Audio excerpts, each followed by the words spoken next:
Trillion.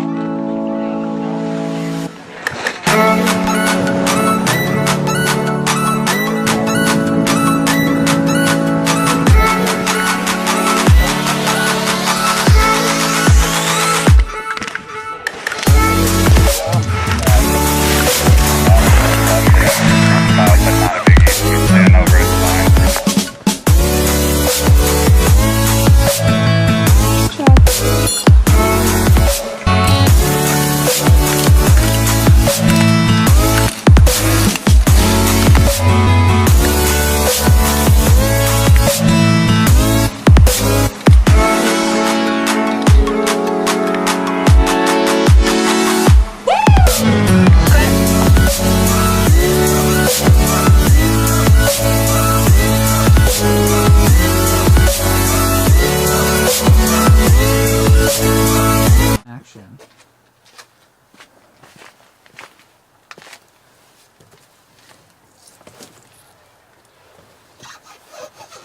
This is Spocho TV with your host, Binger Jerry Chinchilla. Welcome everyone. This is the first ever video recording of Athlete of New England. Here to my right, viewers left, we have Chuckles C. Harrison. Charison. So for people who don't know you, Chuck, tell us a little bit about yourself. Well, where do I begin? Should I begin with our adventures? Just tell us. As a young up-and-comers. Yeah. Fuck it. So yeah, so I guess the chronology of Spade and me as friends kind of describes me in a nutshell. So we grew up skiing for this program based out of the Dartmouth Skiway in Lyme called Ford Sayer. And yeah, we grew up with some of the fastest skiers in the world right now, and we were inspired, and we went to middle school together, Cardigan Mountain School, and we fell in love with biking when we were there. And then we went to different high schools, but continued to do lots of mountain biking, ski all the time. Spade skied at Proctor, and I skied at a ski academy. And then we both went to college and continued to do our adventurous things. And so I guess adventure kind of sums up me in a nutshell. And skier and biker. Skier and biker likes to go hella fast. Really fast. When did you decide that you just wanted to go faster than everyone else? Were you born with it, or? Jeez. You know, I guess it's probably born. It's probably innate. But I don't always just want to go faster than everyone else. Okay. I always want to ride faster than I did before. Me personally. Okay, so let's tell the viewers, what sports do you do? Skiing, like alpine skiing. So this is in order of like, I guess I'll go in order of like frequency. Time spent doing the sports. Well, I guess mountain biking is probably number one now, right? I mean, I do it the whole year. Yeah. I don't ski all year. Yeah. Then skiing, downhill. Then probably hiking. Then rock climbing, maybe. And then like Nordic skiing. I don't even really do that much. But I get out a couple of times a year. And so that's like pretty much it though. But you're a maybe a little ski bit racer. of pickup hockey, a little pond hockey with the boys. But you're a D1 ski racer, right, yeah. for Williams? Mm-hmm. So tell us a little bit about that. Well, I've been on the Williams ski team longer than most people because I had a lot of experiences with injuries. Let this car go by. Had a lot of experiences with injuries, and so I ended up redshirting or deferring a year of. Jeez, it's loud. Deferring a year of eligibility, and also taking time off school to deal with the injuries, and so I've been around for a hot minute. And it's been great, but it's also beat me to a pulp, like quite literally. It's broken me in a physical and mental sense, being a student at Williams and a skier at Williams. But it's really great to be in my final season and to just be really confident and having a blast with a good group of teammates. Purple cows, go Purple Leafs. Go purple cows. You definitely kind of look like a purple cow. No. So why do you Only when I wear my cow suit. So why do you do the sports that you do? Why do I do them? Good question. I love adrenaline and the feeling it gives you, but I think a lot of the people I don't know super well, but who know me and I talk to on a regular basis would say, "Oh yeah, he's like that guy I know who's just like shamelessly an adrenaline junkie." And I think that a lot of the sports I do, it goes a bit deeper than that. I love being outside all the time. I love pushing my body and overcoming physical challenges. And like we were talking about earlier, like always one-upping myself, whether it's like in terms of a physical challenge or a skill. So like I always think about, with mountain biking in particular, like progressing my riding, doing harder and bigger tricks and jumps than I did before, or like, you know, beating everyone on Strava, or myself on Strava. So yeah, I think there's a lot of motivations. It's not just like I'm an adrenaline junkie, or I'm just gonna chime in there. I don't know too many people that get on a bike and you're like, you know what, I'm gonna do a backflip today. Yeah, that's true. But I think if I was a like purebred adrenaline junkie, I wouldn't be biking with you anymore. I'd be like jumping out of planes, jumping off big cliffs, and like maybe even skiing off cliffs. R.I.P. Shane McConkey, man. That guy was a visionary. You know what's messed up about Shane McConkey? What? He went to my high school, and he's like, you know who Shane McConkey is. Yeah. He's not even on the list of notable alums. Like, notable BMA alums, like Nolan Casper, Michaela Schifrin, What's Diane BMA Roth. for people who don't know? What's BMA for people? BMA is Burke Mountain Academy. It's a private, tiny little ski academy in Eastburg, Vermont, near the Kingdom mountain bike trails. And it's probably the preeminent ski academy in the country in terms of like I would say the concentration of really fast skiers that it produces, like, per year. It's very high. State-of-the-art training facilities. One of the best training hills in the world. Like, it's like a mini ski racer factory. That's pretty funny. But yeah, so Shane McConkey went there, and he's like, if you read any of the publications or ads for BMA, it's like notable alums, like Michaela Schifrin, blah, blah. No Shane McConkey, ever. No Shane. Nope. Yeah, so Shane McConkey, for people that don't know, is like one of the most badass human beings out there. He invented wingsuit ski base jumping, which is basically where you ski off of a huge cliff, and you detach you release your bindings, and then you fly in like a fly. You look like a flying squirrel in your little wingsuit. And that's how he died, actually. He had an accident. He couldn't get both of his bindings released, and he started like twirling and couldn't get his chute out. Yeah, that sucks. Alright, so how many hours a day, a week, on average are you train? I was thinking about this. I want to say on average it's like 10 to 12 hours. A week? Mm-hmm. And are you all doing one sport, or are you... I'm thinking primarily about my training for skiing, but I'm also thinking about the total time I spend doing athletic stuff. It's usually 10 to 12 hours a week. I would say six days a week, 2 hours a day on average. 1.5 to 2 hours. Yeah.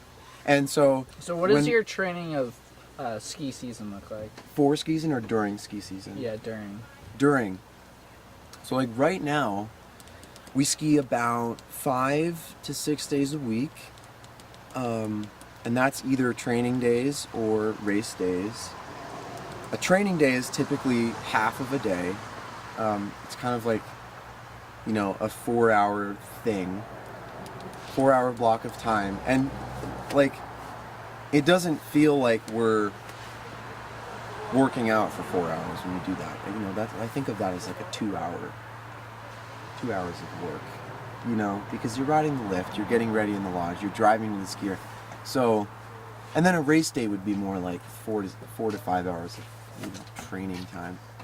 And we typically race 2 days a week during this time of year because we have a slalom race and a GS race on our carnival circuit every week through the end of February. It's a 6-week season. And it starts next week. What about your summer? What does your summer training look like? Summer training. You do a lot of biking in the summer. I do a lot of biking. I end up cross training quite heavily compared to some of my peers. But it's typically, I guess looking at the fall program would help better for this. It's about 2 hours a day, minus Sunday, or just any random day off. And it's a variety of stuff for alpine. Variety meaning we focus on strength, we focus on agility, we focus on flexibility and mobility, and we also want to train our bodies to be very like explosive in a bodyweight sense. We do lots of sprinting, strength, agility, and mobility are the big ones. And also we train our aerobic base because one of the things that's hard with skiing is it's very skill heavy, and so you kind of have to like really I guess ingrain these like behaviors and like motions into your body, and that takes a lot of repetition. Unfortunately, the snow doesn't fall a lot of the year, so we don't get that many like chances to repeat this stuff. And having a strong aerobic base and endurance helps you just train a crap load when you do have the chance. So maximizing what you do on snow when you have the opportunity is the reason for that side of it. Do you travel to like South America or Europe during the summertime too, right? No, not anymore. Not anymore. That was that was part of the ski racing factory phase. At BMA? Yeah. So where would you travel, or where have you skied in the world? I actually have a list of all the ski areas I've skied at, and I think it totals like 70 ski areas or something. But it was, I think it was maybe like 7 or 8 countries, which if you think about it, it's not that. Okay, just tell us the countries. I've been to a bunch of Canada, all over the U.S. I've been to Chile. I've been to France. I've been to Switzerland. And I've skied. That might be it. A lot of my peers go and ski in New Zealand and Australia, like towards the end of the summer. It's a big scene there. Some people even go ski and race in like, I don't know, like the Middle East and like Japan. Never done that. So what's your favorite event? Oh, come on, you know this. Slalom? Yeah. It's fast and loose. Fast and loose. And you get to punch things. So what is... I realized like slalom is where I get all my anger out. Yeah. Yeah. Yeah. I mean, growing up, you had a little bit of an anger problem. I remember getting beat up by you. We could talk about the origin of the name Chuckles and the climax of Chuckles. Yeah, so how did you get the name Chuckles? I actually don't know where it came from, but somebody started calling me it in middle school, and like I really just did not like it. I thought it was kind of like, you know, a childish name, and I didn't deserve that because I was coming of age. And Spate kind of thought it was really funny to call me Chuckles, and he recruited his father to buy a bunch of custom order a bunch of Chuckles stickers, and then he had his little like army of Charlie aggravators, and they went around and put Chuckle stickers on like all of my shit. So my bikes, my skis, my textbooks, like just my everything. And I was so mad. I've never been so mad in my life. But I ended up embracing it later on. And I even had a Chuckle sticker, one of the last remaining ones, like on my last downhill bike, I think. Yeah, I sold it to a guy with a Chuckle sticker. He probably thought that was pretty weird. Testing. Oh yeah. Alright, welcome back to round 2. Yeah, round 2. Round right? 2. Do you want to tell them why we're here a month later? Alright, so Back in Woodstock. Alright, so long story short, I brought the wrong memory card and it died halfway through the interview. So, but the cool part is I got to meet up with Chuck. He actually just finished a ski race here. What place did he get? Got 5th here at the Fisk Trophy race. It's an excellent race that's been going on at Suicide 6 for 82 years. So one of my personal favorites to come ski in the East Coast as an East Coaster. Hell yeah. The Williams ski team, we had a good day. I think 3 in the top 20. So we're very excited. Alright, and we're gunning for that trophy next year. Next year? Shaka. Yeah. Alright, so let's pick up where we last left off. Right on. So we were talking about, are there any books that have influenced you athletically?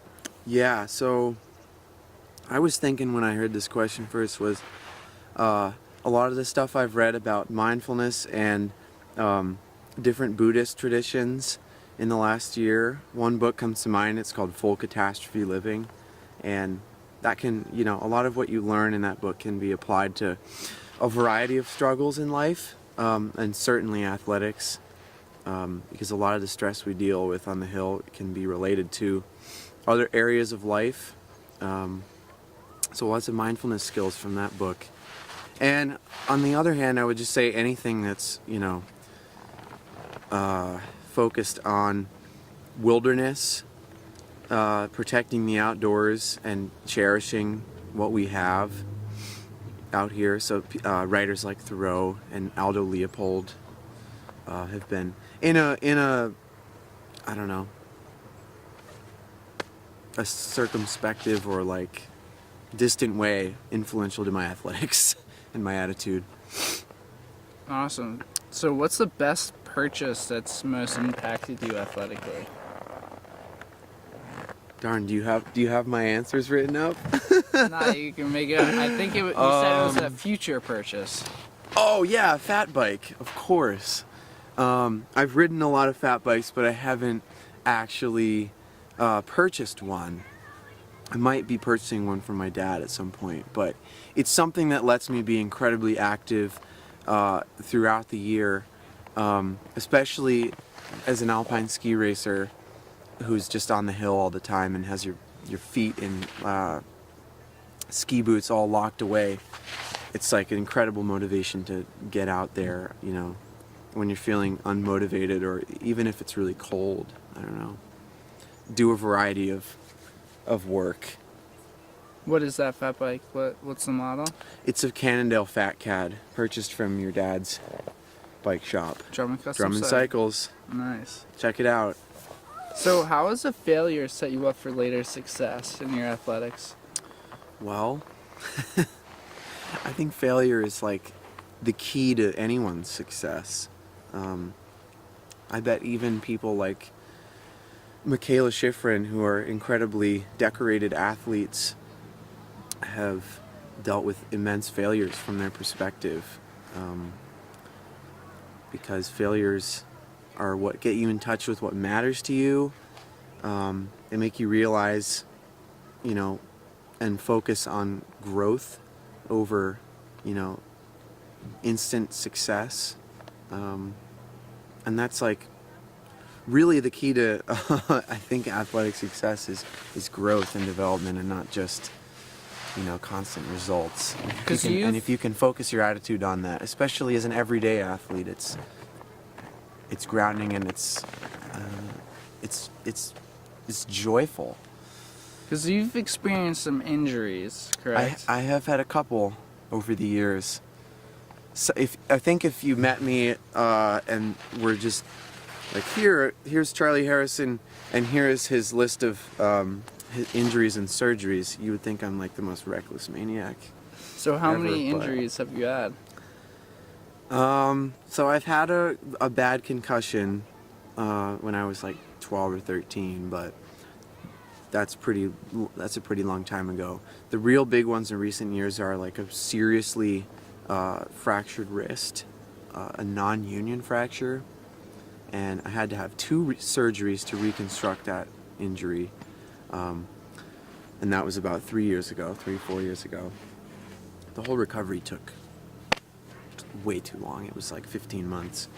And then the most recent one was ACL tear and 4 shattered metacarpals, and that was just over a year ago. Yeah, we're coming up on the 1 year anniversary. So, but those failures have just, like I said, made me realize, made me step back and reflect on like what really matters to me, and of course, helped me approach every day as an athlete who takes significant risk with more mindfulness and just more attention to detail and a more relaxed attitude. Nice. Yeah. Because when you're stressed out, that's kind of when that's when the shit hits the fan, I think, is when you're nervous and you're not thinking about the big picture. I think it's more likely that you'll get in a sticky situation and get hurt. Because you're not thinking about the details, you're not being mindful. But of course, risk is inherent in all this stuff. So I'm willing to face any future failures or challenges. Nice. That the Bring world them hits your me way. with. Yep. So what's an unusual habit or absurd thing that you love to do? I love metal. Lots of people don't get it, but I think it's an incredibly diverse and serious genre of music, and I love getting really into the different styles that have evolved over its 30 or 40 year history, and I love going to concerts and raging my face off and pushing people around. I think that's in a weird way like the most profound form of like unconditional human love is in a mosh pit. Spade's looking at me like I'm crazy. Yeah, so mosh pits aren't mine. Not your cup of tea. Yeah, not my favorite thing to do, being touched by a bunch of strangers. But if that's what you're into, it's good for you, bud. So what advice, besides getting into metal and going to mosh pits, would you give to the everyday athlete?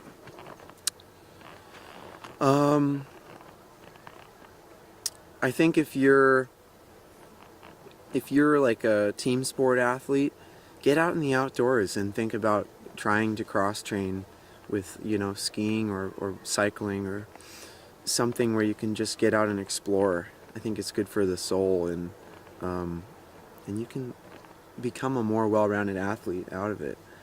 And I think if you already do that a lot, it's probably worth thinking about the reasons why you keep coming back to it, and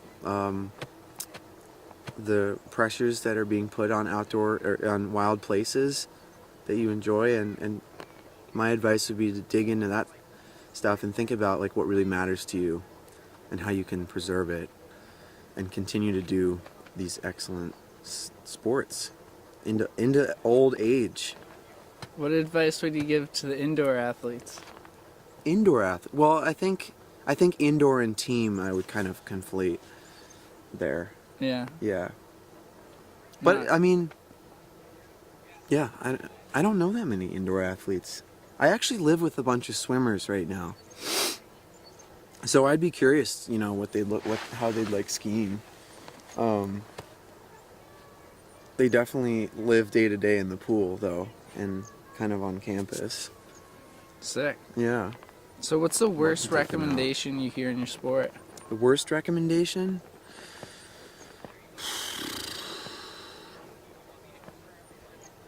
I think just I